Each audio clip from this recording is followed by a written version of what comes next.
Hey friend, and welcome back to the Aeroview Lifestyle. I'm Ariel, your designer, guide, and resident dreamer behind the Aeroview brand. Last week, we talked about what's happening behind the scenes of Aeroview, the growth, the gratitude, and the real, raw work of building something with purpose. And today, we're pulling back the curtain on one of the most meaningful projects of the year, a Dallas whole home remodel that stretched me, taught me, and reminded me why I do what I do. This wasn't just a makeover, it was a redemption story, a story of second chances, trust, and starting over. And as much as I was the designer on this project, I also became the advocate, the educator, the firefighter, and sometimes the friend. If you've ever had to rebuild your life, your space, after something hard, I think you're going to feel this one deep in your soul. This isn't just a client spotlight.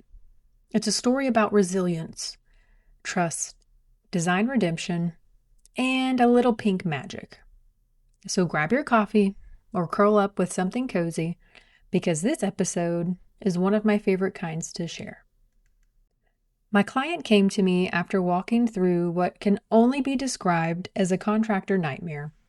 She had hired someone who burned through over $150,000 before construction had really even begun. There was some serious questionable decisions, things that made absolutely no sense, clearly done just to drive up costs. By the time I was brought in, she had already ordered everything. And I mean everything. Furniture, lighting, cabinet hardware, plumbing fixtures, appliances, door hardware, all before the real demo work had even started. It was like being handed a half-assembled puzzle where the edge pieces didn't match and the picture on the box kept changing. She found me through her contractor, a trusted partner I collaborate with often, and I truly believe that while she initially chose Aeroview because of that recommendation, over time, she saw that this was more than a handoff. It was a lifeline. She found a partner, someone who cared as much about her home and her healing as she did. This project was tough. I was brought in so late, well after construction began, which is never ideal. Usually, I like to be involved from the very beginning so we can plan, pivot, and prevent problems before they happen. But this time, I stepped into chaos. 80% of the selections had already been made, but what the client didn't realize was how many decisions were still ahead. Little ones, hidden ones, ones that affect the big picture. I quietly made those calls behind the scenes to protect her vision. At one point, we discovered a bizarre wall bump out in her daughter's room, something that the previous contractor added for no reason. It threw the whole layout off. I found it during a walkthrough with the new contractor after the electricians had started and just thought, what in the world? We had issues with the cabinetry too. The original contractor had told the cabinet maker that the wood didn't need to match or be mitered correctly, even though we were planning to stain it. I had to be the one to make the tough call and explain why we had to pivot to painted cabinets instead. The bathrooms, thankfully, were done correctly and stayed stained. In so many ways, I felt like a firefighter on this project, constantly putting out flames that weren't mine, but still mine to handle. Let's talk about my favorite space of the home, the daughter's bedroom. I was given full permission to go full mature Barbie Dreamland, and I took it to heart. Think Chanel meets Paris Hilton chic. Soft taupes with pink undertones, glamorous details, and an energy that said, This is a fresh start. The main wall is a sophisticated taupe pink blend, Benjamin Moore frosted toffee. The trim is amaryllis, a warm, confident pink. We added a loft hangout space above the bed, perfect for teenage movie nights, and chose a dreamy pink wallpaper for a pop of personality.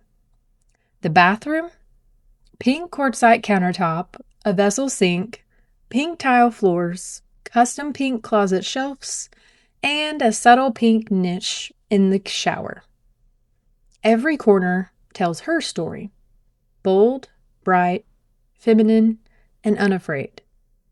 Now, if that all sounds smooth and seamless, it wasn't. This project was full of fires to put out. I stepped into the middle of the storm, and as beautiful as it is now, the road to get there, let's just say the term project management doesn't even begin to cover it. But here's the thing. This client didn't need a designer who just said yes to everything. She needed someone to protect her vision, elevate her ideas, and guide her toward better decisions, even if they weren't always what she wanted to hear. And she let me. Not always easily, but she trusted me more as we went. This wasn't just about creating a beautiful home. It was about reclaiming control after years of being told what to do, how to think, and who to be. That meant sometimes stepping back when she needed to feel in control, gently educating her on why we don't order everything from Wayfair, or why colors in a home should talk to each other, not yell. It also meant standing firm when I knew a decision would hurt the final result, even if she wasn't ready to hear it. And also letting her win some of those battles. Because at the end of the day, it's her home, her story, and her sanctuary. This wasn't just a project. It was personal for both of us. It was never just about tile or color palettes. It was about building a safe place, a haven, a home that would stand as a monument to survival and strength. This client had walked through a hard season, a toxic relationship, financial strain, disappointment after disappointment, and she was determined that this house, her house, would be different. I've had my own experiences with narcissistic relationships from a parent, from an ex, and I could see the patterns. The need for control, the fear of letting go, the outbursts that came from years of having no voice. I saw it, and I had compassion for it. She cried at our presentation because I got it. I saw what this home meant to her, and I treated it with reverence. It wasn't just square footage to me. It was her fresh start. Despite the challenges, the tears, the curveballs, this home is stunning. And when she walked into the finished space for the first time, she cried again. She called it beautiful. She keeps thanking us for giving her and her daughter a space they can cherish. A home that reflects who they are now, not where they've been.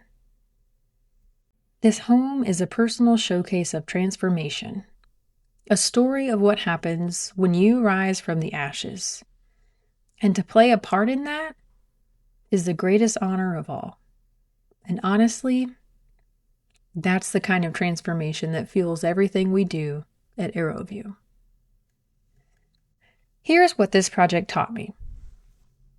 Clients don't always know how much they need a designer until they realize how many fires we put out behind the scenes.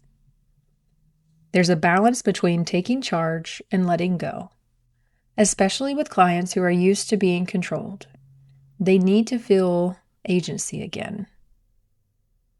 Projects that come to you late need extra grace and extra grit.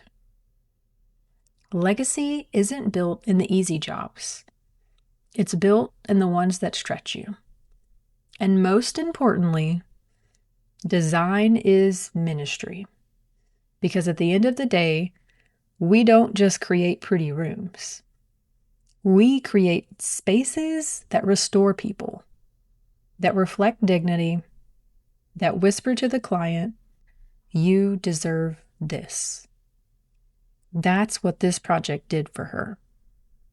That's what this project did for me. So, friend, if you're in a season of starting over, I want you to know this: beauty can rise from the ashes, and your home can be part of that healing. Next week, we'll be sharing lessons from the field of what 2025 taught me as a designer. Until then, keep dreaming big, living elevated, and remembering life's always better at altitude.